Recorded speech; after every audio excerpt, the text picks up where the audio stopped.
Your Excellencies, Madam Deputy Minister, the members of the Ukrainian Parliament, ladies and gentlemen, dear friends.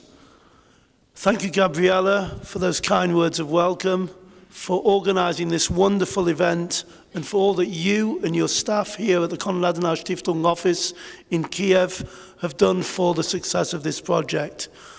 Thank you, Dr. Valles, for coming all the way from Berlin for this, in not great weather, for your support and that of the KAS, and for the continued support and confidence you are showing our project. Without that initial assistance from the KAS, it would be difficult to imagine what we have achieved up to this point. Almost 70 completed sites in 5 European countries, of which over 45 sites in Ukraine alone. And of course, thank you, Mr. Ambassador, for the support and encouragement of the German government for this project, now about to enter in its 3rd year. Please also convey our deep gratitude to Ambassador Felix Klein and to Minister Steinmeier, I understand soon to be President, Mr. Steinmeier, maybe, and his colleagues at the Foreign Ministry for all their support. It is common to thank donors, but you are so much more than a donor, you are a partner. Thank you, Joseph Zissels and the VAD of Ukraine, for your tremendous support and hospitality towards us while we found our feet, set up a Ukrainian foundation and moved to our new office.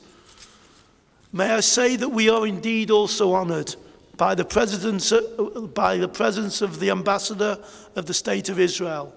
Indeed, the State of Israel has been the birthplace of this project, led so ably by the vision of our initiators, Rabbi Isaac Shapira, and your former Justice Minister, Dr. Yossi Beilin.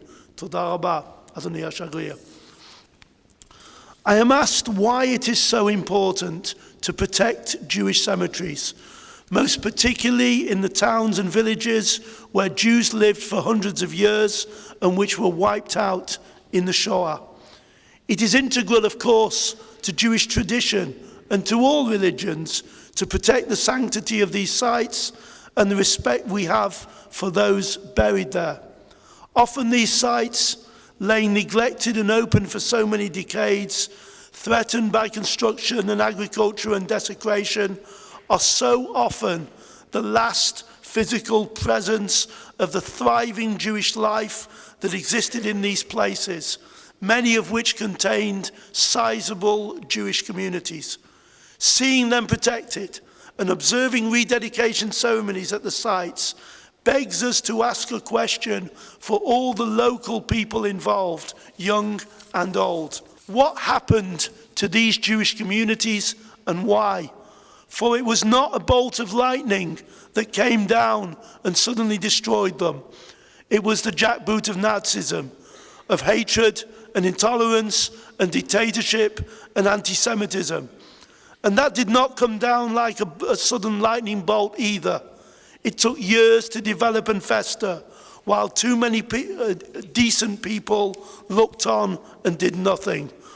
Protecting these sites is an absolute testament against Holocaust denial, but it is so much more than that. It begs another question. How did such hatred and intolerance come about? Who allowed for the scapegoating? Who took part in it? Who used it to persuade the masses to gain support? How did Europeans and Germans allow the discourse that permitted, initially through democratic election, it must be said, the rise of demagogues and haters? I make no excuse for posing these questions now in 2016, because clearly we have not learned those lessons. Our free, democratic, tolerant, anti-racist societies are threatened as never before. Indeed, even some of the places with the strongest traditions of such tolerance are no longer immune. We need the voices of leadership to stand firm on these issues, and no voice has been stronger than Chancellor Merkel, reminding the most powerful nations of their responsibilities in the protection of human rights and ourselves as citizens of what our responsibilities are to care for the persecuted and the distressed. She earns our utmost respect for her principles, even in the face of the personal political price she is so sadly forced to pay. The ESJF based its central operations here in Kiev. In fact, I believe we are the only NGO operating internationally whose central office is in Kiev, is in Ukraine. It is a vote of confidence in your society, a belief in your present and future as an integral part of a democratic and free Europe, and a testament to the talent of your people who work so hard for us on our team. And thank you to all my staff here in Ukraine who have done such tremendous work over the last 2 years and are continuing with that work. I also want to thank, here in the presence of the Mayor of Borodyanka, Mr. Alexander Sakharuk, all the mayors and local councils here in Ukraine for the support you have shown our project. We know that ultimately walls do not protect cemeteries. People protect cemeteries. And we are conscious that while we think we are building walls and fences, we are really building bridges to new friends.